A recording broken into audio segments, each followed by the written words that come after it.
Hi everyone. In today's tutorial, we will show you how to insert an image into a PDF file. Whether we are adding a logo, signature, or graphic, this is a quick and easy process we can do right in our browser.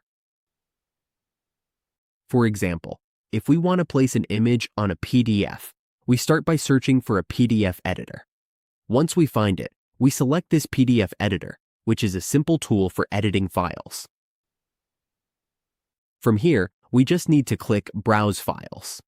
If we prefer, we can also upload from Google Drive, Dropbox, or OneDrive. In this example, we will upload the file from our computer and select the file. Let's wait for it to load. Once the file is open, we can see the image option at the top. We click where we want to place the image, then browse for the image we want to use. For example, we can select and place this logo right here. Now we can adjust the image, resize it, or move it anywhere on the page. And that's how we insert an image into a PDF in just a few simple steps. Our document now looks more complete and professional.